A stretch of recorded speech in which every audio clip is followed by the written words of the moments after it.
So chechi yaipindwa nemukadzi waRonald later Rain did not attend the funeral. Apparently zviri kunzi Lillian akati accident achienda kumusangano weEaster waitirwa kuShavani kunova iko kuside rekwaanobva. Pandikauya panapa nemessage ndakataura ndichiti aenda kuShavani kwamai vake. Hanzi aida kuti after musangano weEaster ozoenda nevana kuholiday. Hanzi zvakaitika. Izvi zviri kubva kuhama.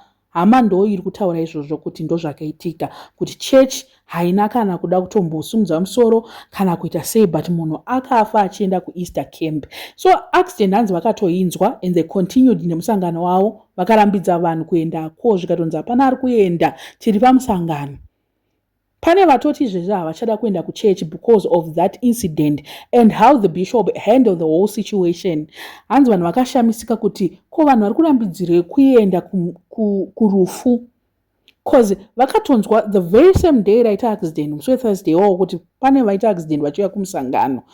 Zvikanzi aiwa tinotozoita zvekuenda kurufu musi pavanopedza pacho. So they attended from Thursday to Monday. Zvikanzi vanhu munozoenda zvenyu after ipapo. They did not want to send any delegation or what.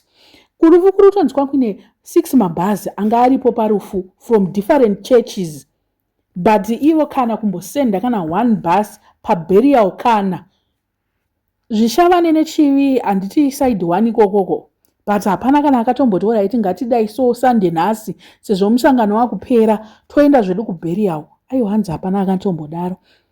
Pamba tori nemadenominations and then vamwe organizations ndo vakatoviga nevanhu mucommunity ndo vakatoviga. Church Latter Rain were nowhere to be found. Lilian akatovigwa nemachurch yake iri busy nemusangano. Vari kutotiwo ichechi rudziko iyoyoyi. And machechi enyaya ka aiwa dzidzai kuti next time muende machechi, not kuti machechi anozongobudikira akonzi inonzi leta chakadaro iyi inonzi imika. Easter yo yakakoshei kungoregera kuita musangano weEaster 2026 mongoti aiwa nezvinhu zvaitika. Hatisi kuti vanhu vabva vamisa musangano, but munongoita kuti marepresentative tozoti kunenge kwakawandwa, but munogona kungoti ve10 ward north vanopinda ikoko makasununguka kunoviga mumwe wenyu. Handi vamwe vese vokontinya handiti pamwe unenge uri weZimbabwe yese zvonzi aiwa vamwe kontinyai zvenyu nemusangano, but vanogona kuti kuenda. But hanzi bishop akatoti aiwa munhu afa ngatikontinyei zvenyu zvedu nemusangano. Apa manje bishop vakutonzi vakasacrifice, ndo vakasacrifice munhu. He vakazoita se pakubuda nyaya dzakawanda vakunzi, let me just say allegedly, zvinhu zvandiri kutaura zvese panapa. So bishop ndo vakunzi kunge ndivo vakaitisa vakakonzeresa, because chii chinoitika kuti rufu varunzwa. Hanzi vaapologize. He has apologized now because vaona kuti maaudios akucirculate. Ndobva vati sorry pane zvakaitika, but sorry inokwana here muhomwe. Ndo zvainzi hanzi sorry. Handikakura chinzi munhu akauti sorry obva ati hanzi sorry inokwana muhomwe here. Maona manje sorry hapana paichapinda apa, vakatokanya vakakanya as a church. Ndosaka vanhu vakuti kasi ndo vakakonzeresa here rufu rwacho iroro, because chii chakaita kuti vanhu vabva vangomiswa kunzi musaende. Handiti as a church you're supposed to tafirwa nemumwe wedu toita sei vogara pasi, bishop otonoparidza ikoko zvekunzi bishop anofanira kudika. Shuwa zvakaoma. Munhu anenge atoona kuti panapa tikasiya imari kaya tiri kusiya panapa toenda zvedu kurufuko kubudisa imwe mari.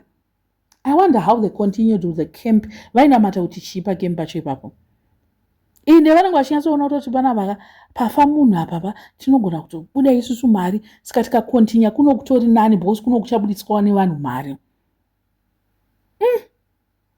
And pamachurches akaenda nezuro kunonamata ari kunzi the gathered, hatina mboona Latter Rain yanga iripo vanhu vakaenda kunonamata nezuro kuchechi kunoti vanamatire family yekwamujuru havanga wasipo futi pamalist of machurches.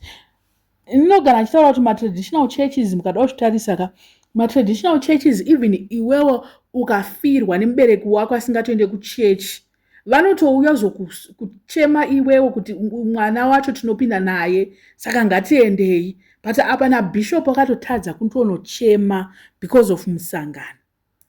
Mari dzinodiwa machechi dzikaidzika. Vanhu mazoona machechi vakungomaitira kungotora mari, ndo matora United macheches iwawo. And unotonyatsoona kuti hazvina mwari mukati, so zvinhu zvacho zvinenge zvisina mwari mukati. Kuita chechi motadza kuita rufu, atenda rufu. Natsandambozviona kozi vanhu vanototiwo chechi ndikaenda kuchechiwo ndichazovigwawo but apa chechi yatadza kuviga family yekwaMujuru. Iye Mujuru uyu Ronald ngaasatombotsike futi kuchechi kwakadai so ngaasaenda zvibatsirika.